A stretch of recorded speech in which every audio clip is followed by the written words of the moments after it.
tripartism, that both employers, workers, and governments must move towards one line. And that three are anchored at the International Labour Organization like this. That is why, after our elections and our party lost to his party, to the party of the president, I told my colleagues, I go back to where I belong. Because where I belong is in social tripartism, social dialogue, and an area of collective bargaining. I want to thank our employers. They have talked a lot about cost of living.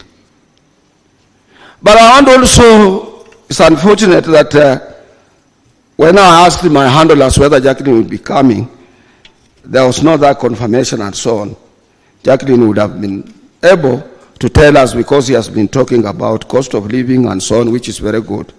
The employers have someone that they can pass to the expenses of doing businesses. This somebody is a consumer who is a worker.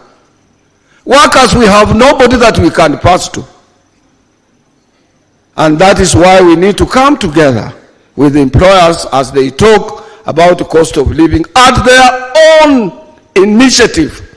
First of all, say, this is the percentage we are declaring to our suffering workers in this era of high cost of living. We will appreciate, we will thank them, and we will love them. Now, as the world is gearing up towards the COP28 that will be taking place in Dubai, I call upon all of us not to forget the clarion call for just transition that ensures that as we move towards a sustainable future, the rights and well-being of workers are safeguarded. But I have also told my colleagues that just transition does not only mean our areas of comfort being safeguarded by this clarion call. It also means that we are transiting from the current situation of agitation to next level. We cannot continue, remain in the agitation which has been our background for years. We must move to a next level from agitation to articulation, so that we can attract both our employers and government to sit down and see what is good for workers and what do we need to have. Furthermore, we must remain true to our commitment of ending gender abuses in our workplaces through forced environments where all workers, regardless of gender, can contribute their talents without fear of discrimination or harassment. At this point, let me thank Mr. President for the further support you have extended to us by constituting a tripartite committee that is now working towards the process of ratifying various international labor conventions in the country, notably Convention number 190 and Convention number 189, to which you have made references to in various addresses that you have made, both locally and across the globe. We kindly ask your government to hasten this process and carry out this ratification as the world is watching us, Your Excellency. Brothers and sisters, it is about time that African continent adopts the high roadmap towards social protection. The well-being of our workers should not be compromised for short-term gains, because social protection measures are not only a mark of a civilized society, but also an investment in the stability and resilience of our workforce.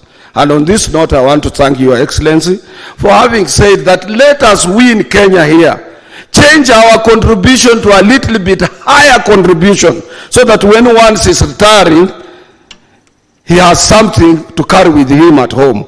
I thank you for that. We used not to see that. We used to take the government to court on the same, but I think if that care is taken, then that will be all right. Lastly, I want to appeal also to my colleagues who are here.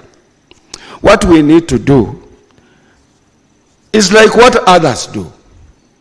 Let government have our money if there is money. But let us also carry out audit on that so that we can complain. Sometimes we make complaints and we don't audit. And when we don't audit, whom do you claim? Brothers and sisters, let me, as I wind up, remind us that in this age of rapid digitization, unions must evolve and fight to remain relevant by inventing new approaches towards membership drive that is so sophisticated and organized for our member sustainability. I want to declare to our brothers here in Kenya and those who are from elsewhere in Africa that I've had a short meeting with the Director General of the International Labour Organization. One of the flags I raised was towards this issue of digitization and digital economy and so on. We need, as leaders, to go to the drawing board and understand it well, and we require a lot of support from the International Labour Organization. I'm happy that the Director General has itemized it as an item of agenda to be seriously discussed at the International Labour Conference. Brothers and sisters, let me end by reminding us that our struggles and triumphs are interconnected across borders. As such, solidarity is our strength, and by uniting with workers worldwide, we amplify our collective voice for justice and fairness.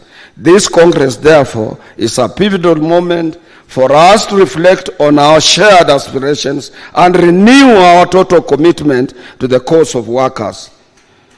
We have nothing to lose, but freeing ourselves, and together we shall forge our path towards a more equitable and prosperous future of workers across our continent. Finally, Your Excellency, let me take this opportunity to humbly thank the team behind the success of this Congress.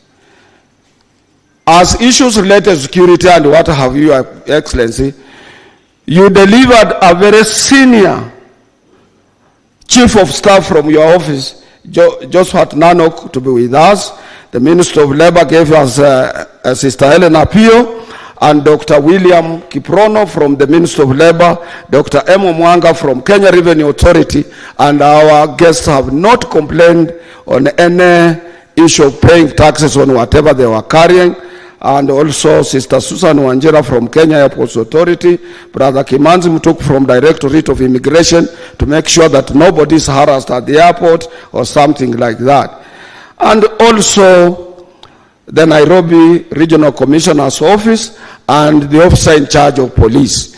So our brothers and sisters from outside who are here, they are safe because of the officers you gave us.